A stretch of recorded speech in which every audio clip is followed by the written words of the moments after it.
El libro de Levítico. Sabemos que lo has estado evitando porque es un poco extraño, así que arreglemos esto.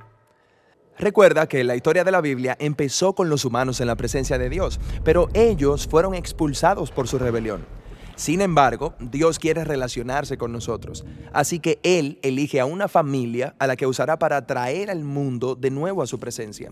La presencia de Dios viene a morar en una tienda justo en medio de Israel. Eso es genial. Pero se crea un problema. Por ser tan intensa, Moisés no puede entrar, y los otros sacerdotes que entran de manera inapropiada mueren. Pero espera, si la presencia de Dios es buena, ¿cómo es que de repente es peligrosa para la gente? Piénsalo de esta manera. La presencia de Dios es como el sol, es puro poder y bondad. Cuando algo mortal y corruptible se acerca a un poder tan puro, es destruido. La palabra santidad se usa en Levítico para describir la presencia pura y poderosa de Dios, que como el sol es tanto buena como peligrosa. El punto de Levítico es mostrar cómo los israelitas corruptos pueden vivir cerca de la bondad de Dios sin ser destruidos. En el libro hay 3 formas en las que esto va a funcionar. Van a parecerte extrañas, pero aguanta ahí con nosotros un momento. La primera son los rituales. La segunda es la idea del sacerdocio. La tercera es un conjunto de leyes de pureza. Este libro está dividido en 7 secciones. Cada solución es desarrollada en 2 secciones del libro. Los rituales están aquí. Los sacerdotes están aquí y las leyes de pureza van aquí. La primera solución, los rituales, involucra muchos sacrificios de animales. Así que Levítico empieza con instrucciones detalladas sobre cómo hacer estos sacrificios.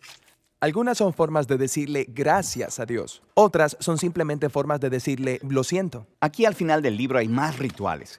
Estos son acerca de cómo guardar los días sagrados y los festivales.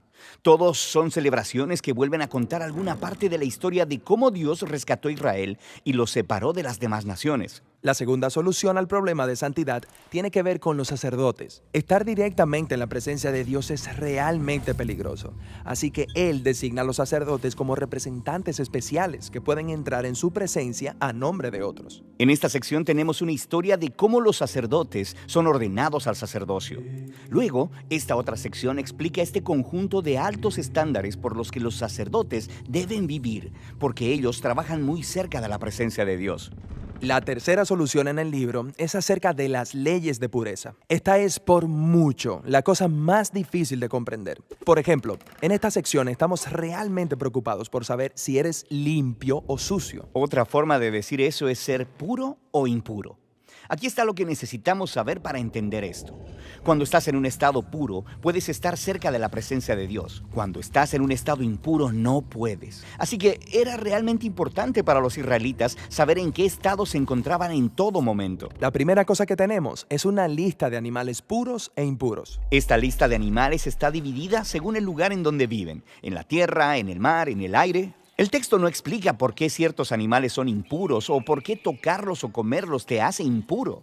Sin embargo, lo que es claro es que evitando estas criaturas, separará a Israel de los demás pueblos.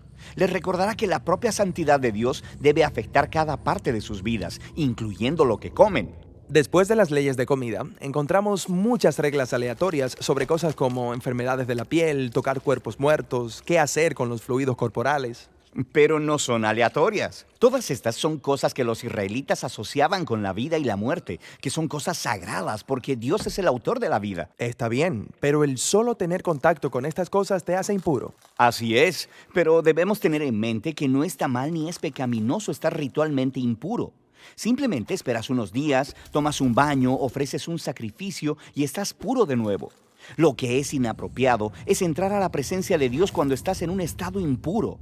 Hay más leyes de pureza aquí en esta sección. Estas se enfocan en la conducta moral de Israel.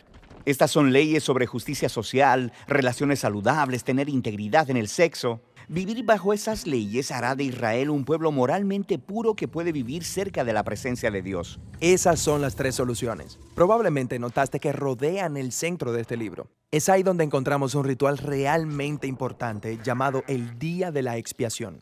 Sí, Israel ya es una tribu grande. Es probable que haya mucho pecado sucediendo desapercibido y que nadie está enfrentando. Así que una vez al año los sacerdotes tomarían 2 cabras. Una de esas cabras es matada y su sangre es llevada hasta la presencia de Dios, donde simbólicamente cubre o expía el pecado de Israel. Eso es un poco extraño. El significado del sacrificio se explica en el siguiente capítulo, en donde Dios dice que la sangre de una criatura es su vida. La vida de la cabra es ofrecida como un sustituto. Está recibiendo el castigo de Dios por el pecado de Israel para que las personas no tengan que recibirlo. Eso nos deja con la segunda cabra. El sacerdote pone sus manos sobre ella y luego confiesa todos los pecados de Israel. Es como si él estuviera poniendo los pecados sobre la cabra. Entonces esa cabra es soltada para siempre en el desierto. Es llamado el chivo expiatorio. Sí, ya he escuchado esa frase antes. Es una imagen muy poderosa de cómo Dios en su gracia está retirando el pecado de Israel. Pero seamos honestos, los sacrificios en general parecen barbáricos. Tenemos que recordar que en el mundo antiguo, los sacrificios eran la forma principal de obtener el favor de los dioses. Pero el problema era que esos mismos dioses eran impredecibles, son inconstantes. Nunca sabes si van a ignorarte o si van a volverse contra ti. En ese contexto cultural vemos que el Dios de Israel es completamente diferente.